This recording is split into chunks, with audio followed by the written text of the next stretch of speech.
Hey everybody, I am here with Marat Fayzullin. How are you? Fine, thanks.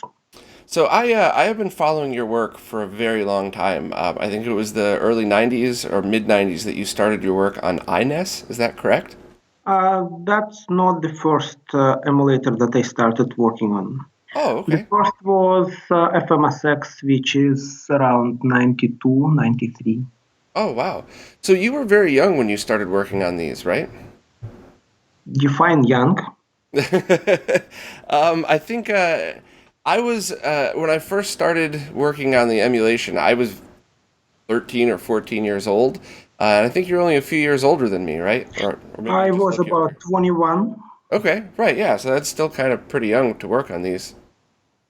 Um, so I guess could you just kind of walk us through how you even got started? Is programming your main focus for your job, or is it just a fun hobby that you work on? I actually started programming when I was around 14 or 15 years old, so I started very early and it was mostly fun.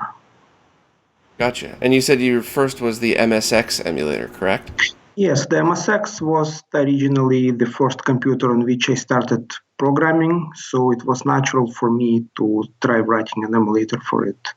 Makes And sense. there already was at least one of them available from some guy in Netherlands.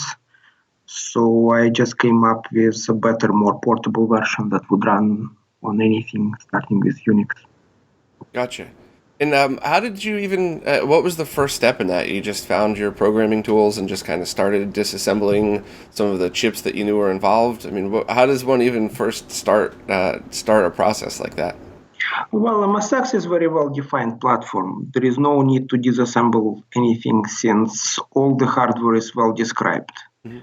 So I just started with the CPU emulator, then added the video display processor emulator, which first worked in a console.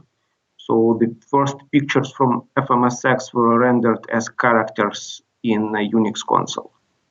After that, I switched to graphics at some point, adding X11 support. And then at some point, I added the audio.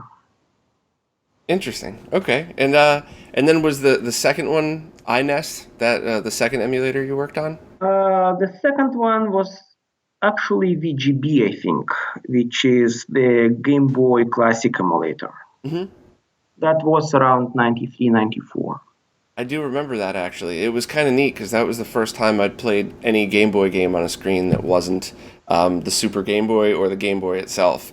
And it's kind of funny to say now because, I mean, you could play these emulators on many different devices, but back in the early '90s, it was kind of fascinating just to see it on an unfamiliar device. Well, since I originally developed those on the Unix workstation, it was actually way funnier than that since Unix did not have any games available.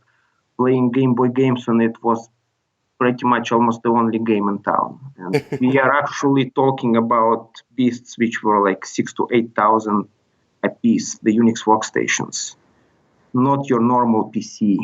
No, my first job I got in right after I graduated high school. Pretty much, I was still in tech school, and it was working in a computer room for Brink's Home Security, the global security company, and they had a whole bunch of those Unix workstations that I had to learn how to do very basic stuff, no programming at all.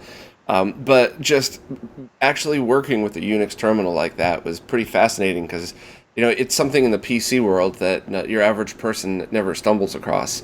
And just to see, even though obviously in 2000 computers were modern, flat screens were coming out, but just to see the big command line only terminals that cost millions of dollars each, and then we got new versions in that were literally twice the size and 100 times more powerful, and it's a totally different game for people that haven't ever had to code on a workstation like that. Well, since I switched directly from 8-bit systems to Unix, I really cannot quite understand that. I got an MS-DOS and Windows machine very late in my life. So That's for funny. me, it was MSX, then Amiga OS, and Unix, not Linux, but proper Unix.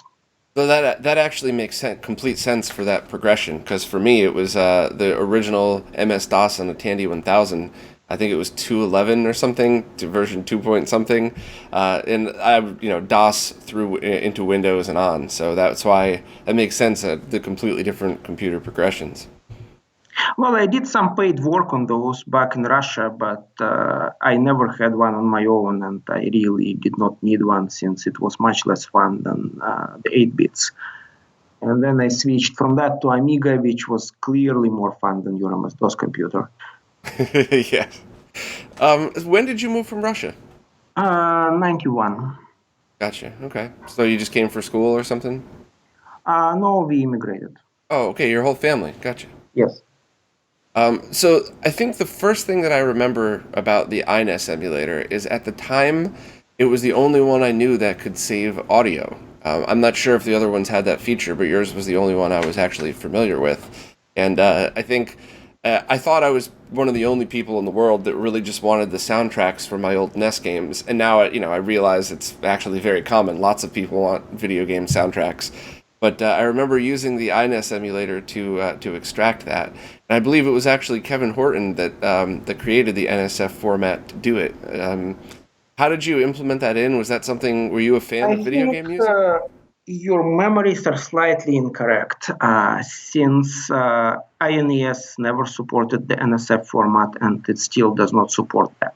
Then it must have been just a straight wave So rip. what INES actually does, and still I think no other emulators do, is saving that audio directly to a MIDI file.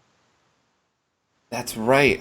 That's right. I did remember that wrong. And that's So in actually very. principle, you could plug a MIDI keyboard into your computer as long as you had a port and your Windows supported that. Mhm. And you could play sound from those games directly to a MIDI keyboard, or you can record that MIDI file even on the new INES, even on Android, and later use that file for a ringtone or something.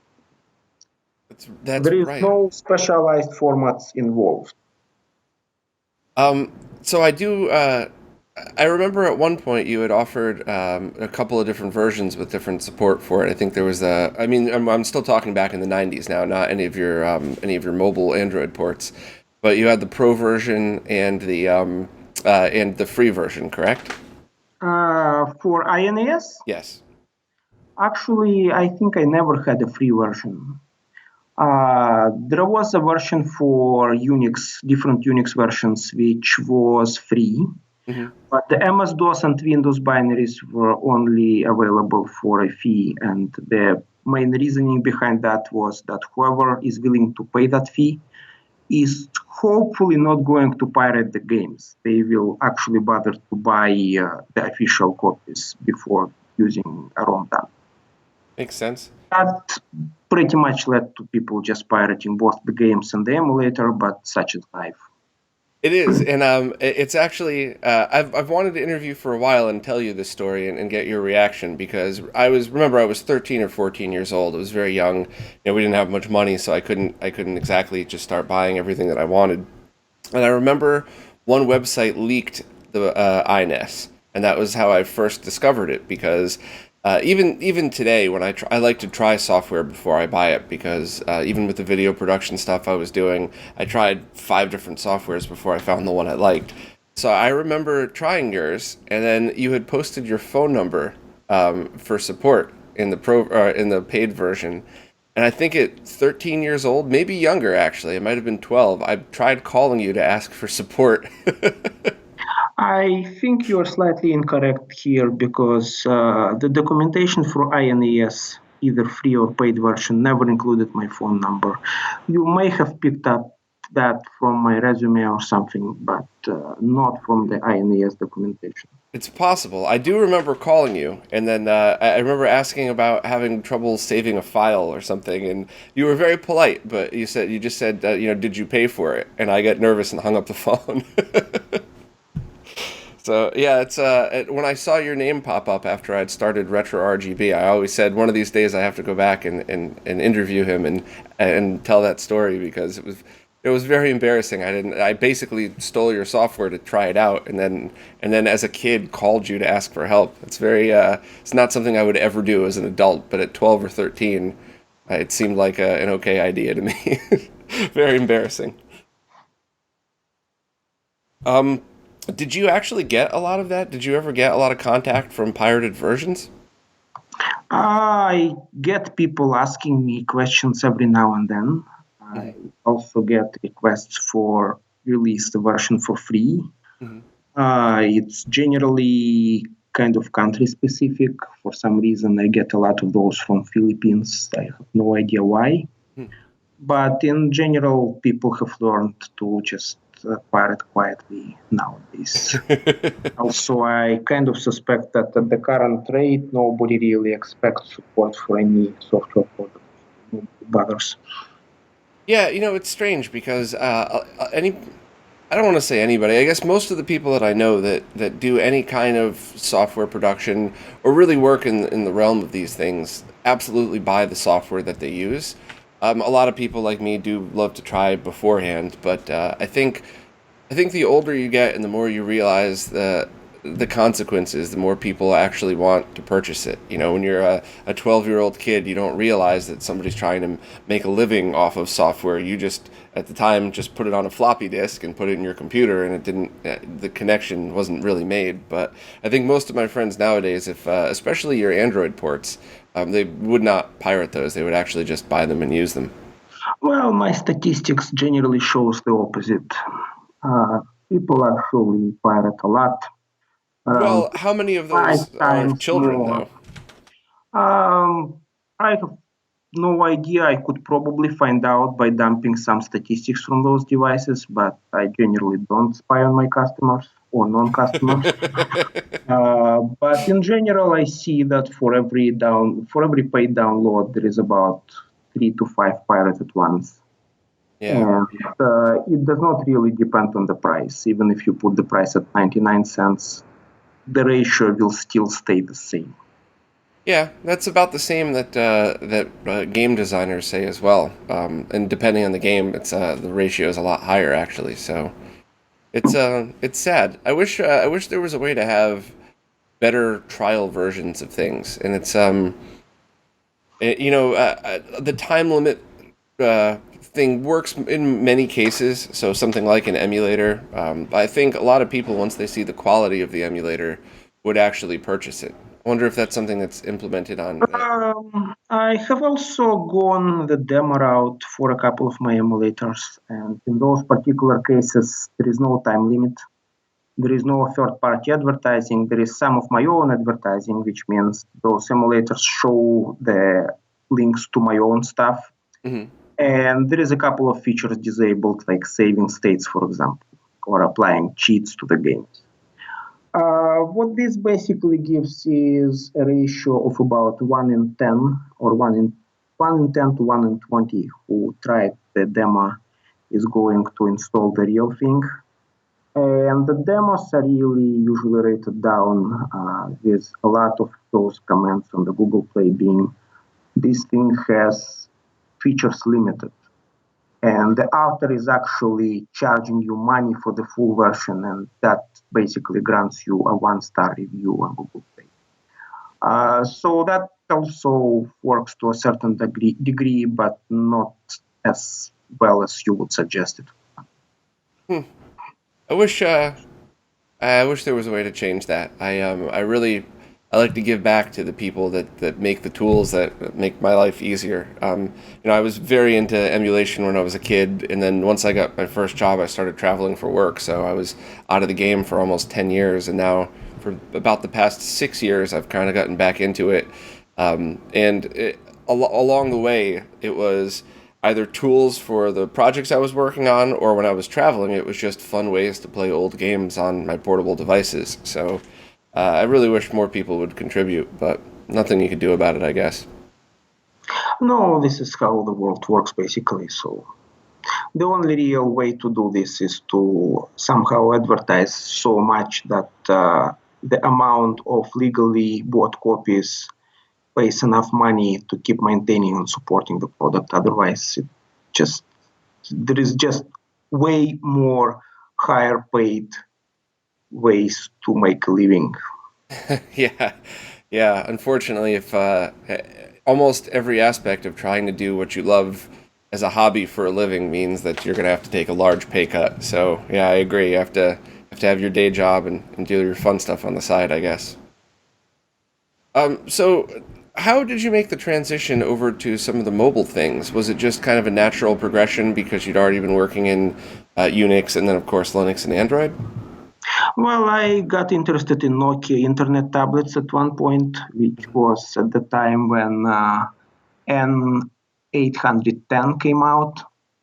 And since that tablet basically ran Debian Linux, and I already had Unix versions of my software, it was natural to port my emulators to the tablet, which at some point progressed to N900 and then to Android devices once Nokia decided that they really want to fold the camp and go away. Gotcha. So with all of I think one of the other emulators I used was your SMS emulator, correct? You have I'm forgetting the name of it. I'm sorry, I'm drawing. You mean the Master Gear? Yes, yes. Sorry, I'm just pulling your website up now. Exactly the Master Gear emulator. So it's Sega Master System and Game Gear, correct? That's correct, and it also covers SG-1000, which is an older version of the Master System, and Right. all the extensions, including the home computer and the disk-based system. So, would you be able to talk a little bit about the SG-1000? Because I think it's something that confuses a lot of people that try to use the games, whether it's through ROM carts or emulators, because it is the original Master System, and you could play them on a Japanese Master System, but not on a Genesis. It's just it uses a different video mode of the chip, I believe. Would you be able to talk a little bit about that? Because writing the emulator, I'm sure you'd have a lot more insight than I would. So the SG-1000 is pretty much almost the same thing as the MSX. It has the Z80 CPU. It has the same video processor as the MSX computers or the ColecoVision, and that's Texas Instruments 9918. Mhm. So the only difference is that the SG-1000 has the National Semiconductors audio chip, rather than the normal 8910 that MSX had. Mhm. So SG-1000 is very much like ColecoVision in that sense. Same VDP, same audio chip, same CPU, maybe slightly different device arrangements, but that's pretty. So the reason your older Master System consoles could run it was because the same CPU, same audio chip, and the video processor had compatibility mods with 9918. It was derived from that. Later, they removed those compatibility mods, but they added more Genesis-like mods. That's what Master System 2 is about. And the differences could be seen in the Codemasters games, which used specific Master System 2 features. They will not fully run on older Master System consoles because they require newer features. So that's what is G1000. It's pretty much a Sega version of a ColecoVision with better games. There are two extensions for it. One is SC3000, which is the home computer based around S1000. My keyboard for it, tape face. Another extension is SF7000, which is the disk drive. All three are supported in the Master Gear. Mm-hmm. So that was very interesting. I had only tested one or two Master System 2 specific games, the Codemaster games, and I believe they were more popular in Brazil than they were in most of the rest of the world for adding extra features.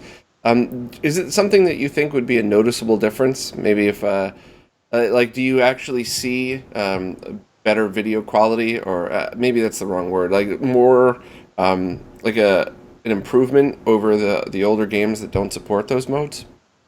Not really. The only changes basically involve a bigger screen. The Sega Master System 2 allows you to have more scan lights on the screen, especially in PAL mods. Mm-hmm. And I suspect that's why they are so successful in Brazil, which is the PAL country. Hmm. Interesting. I always love to see the little different revisions from different parts of the world and what people have added to it. And the Brazil story about Master System and Genesis is always an interesting one because of their export laws and the Sega licensing. So you get to see a lot of very cool Sega Master System things coming from Brazil that you didn't see really anywhere else in the world.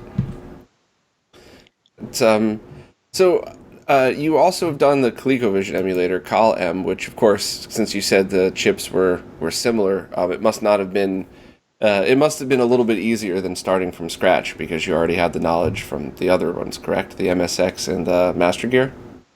Yes, I basically had the building pieces, just needed to rearrange them differently. Um, and what is the so the Specky emulator?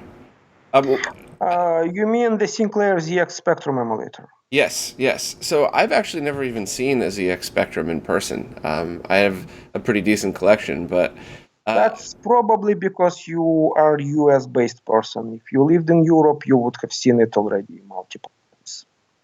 and is that something that you had as a kid that you just wanted to write an emulator for, or is that similar to the other platforms? So I actually had a home built one as a university student at some point. very That cool. was usually a very popular home built project for Russians at the end of the Soviet Union times. Hmm. And all of these seem to be available on Android as well. Um, And that's correct. So that's pretty neat. If so the emulators, just for people that aren't familiar with your site, and of course I'll link to it, is iNES, which is Nintendo, of course, Master Gear we just talked about, the ZX Spectrum Specky, your MSX one, of course, the ColecoVision, Virtual Game Boy and Game Boy Advance, which is very cool, and Almost TI. Is that a TI-80 calculator emulator? This is kind of an umbrella emulator for Texas Instruments graphing calculators. That is hysterical. I remember I never had one of those, but a lot of my friends did, and I remember them hacking to put different games on it and stuff like that. And it's very neat. And I think this is the perfect example of why I'm such a fan of emulation like this, because 50 years from now, no one's going to know what a TI-80 is, and probably not many people are going to even still have them. But having an emulator like this that could actually show, I'll be able to show my grandkids the experience that we had at school. They'll probably be putting on a virtual reality mask or something to when they go to school, and we were still clicking away on these calculators. So this is very cool. Um, so the MSX emulator on Android, now is that all still based off of your original code, but obviously updated, of course, as the years go by? There is original code there which I keep updating every now and then. It's pretty much feature complete now, so updates are kind of rare just to fix a few bugs. That code can be ported to just about anything, not limited to Android. You can port it to something like embedded devices. I had it ported to a Canon camera at one point. Not done by me, but by somebody who was a huge fan. That is great. So that's the code which is running in Android right now, and there is a lot of Android-specific code around it which adds all the features. Hmm. Hmm. Also, there is something called the Emulip, which is semi-portable library for doing graphics, input, audio, and the special effects on pretty much any platform. It's more like an in-house version of SDL for me. The library is actually free and it's available on my website. Very cool. Um, so I had noticed somebody had mentioned that you had been corresponding with the guys from SMS Power. Have you? For a while when I was away traveling for work, I didn't really post on forums, and then I got back into it. SMS Power has been around for a very long time. They're one of the original websites that really supported the 8-bit Sega gaming. Have you contributed to any of those projects, or have you been following some of the stuff that they've been doing recently, such as the MSX to Master System conversions or Game Gear to Master System? I generally stick to my own project, so I don't contribute to stuff like that or even keep track of it, mostly because I have a lot of work to do. Yeah, it makes So that sense. stuff is kind of below my radar, especially considering that I have other interests other than SMS or Game Gear. Hmm. But I check the forum every now and then just to see what's going on. Where every now and then is defined in like every 3 or 4 months. So you said you mentioned other projects. Do you have other hobby software that you work on that's not on your website? Things that you sell? Well, right now, Google Play has an exhaustive list of stuff I sell. Hmm. That's pretty much all I sell right now. I also do a lot of contract work, which you will not see on my site since it's all proprietary, but it's much better paid than the emulator projects. Yeah, Uh, I imagine it is. and every now and then I do various stuff. Like there is a symbolic calculator app which I have, which I was trying to get properly ported to Android and released for a while, but could never finish it due to the lack of time. Mhm. Let me see if I can find your link. Other stuff includes some radio operator software which gets connected to one of those scanners which have computer interface and lets you do stuff that the scanner itself does not. Mhm. So let's see. What do we have here? Oh gosh, I forgot what the URL is. Okay, I will tell you later.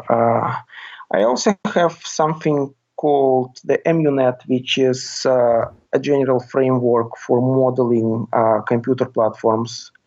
Oh That wow. has not been completed yet, so it's not yet released, but it's pretty much a more general way to combine pieces which I already have, like CPU emulators, video or audio emulators, Hmm. into a new platform. Well, that's interesting. I think that's something a lot of people would want to use for their own projects. Actually. Well, there are frameworks like that. I think the mass and MAME use something like that, although it looks way messier. But maybe if I add enough features, mine will be just as messy as the one they use in MAME. Yeah, all projects tend to do that. The more you add, the crazier it gets. I did computer hardware design for a while, and we had one of those brainstorming sessions where we thought of all these great ideas, and then we sent out all the work, had all the prototypes made, and then when it came back, we just realized when you opened it up, it was just a mess of wires. It was features not everybody would need, and the product that we ended up shipping the most of happened to be our bare bones version of it. So I understand how feature adding can sometimes make things a little crazy, but it's certainly a lot of fun, at least for me. But I actually avoid adding a lot of features, and some of the users do not like that since I get requests for somebody's pet features every week or so, and people get really offended when I say that since this feature is not required by anyone but you, that may not be a very successful proposition.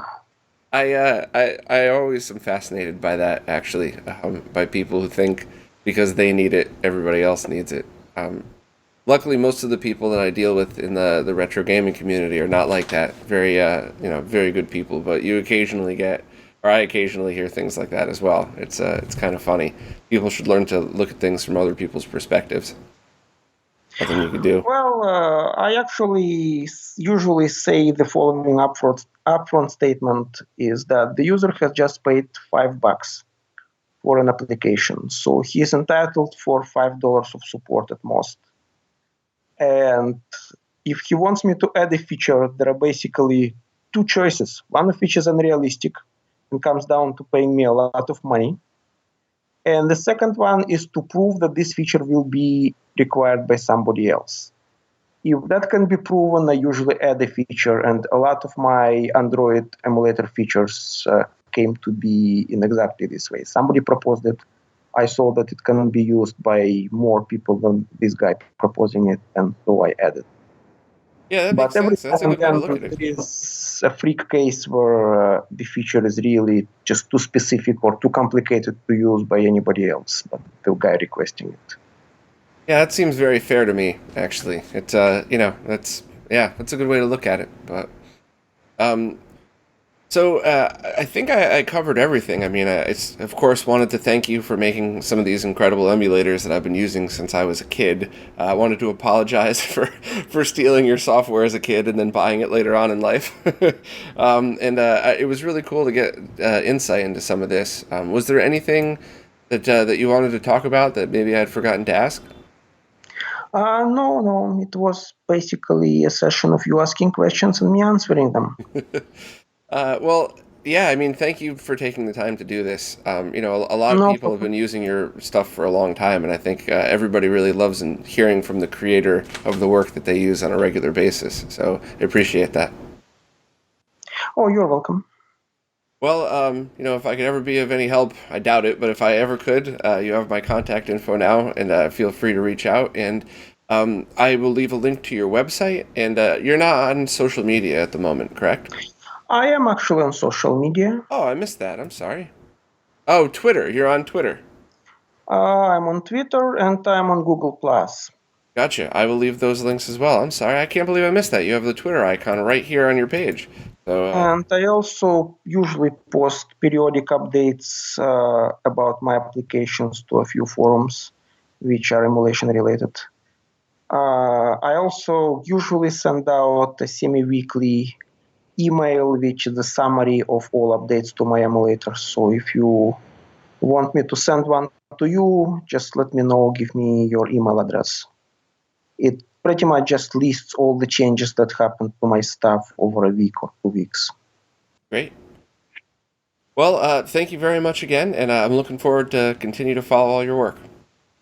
Thanks a lot. Bye.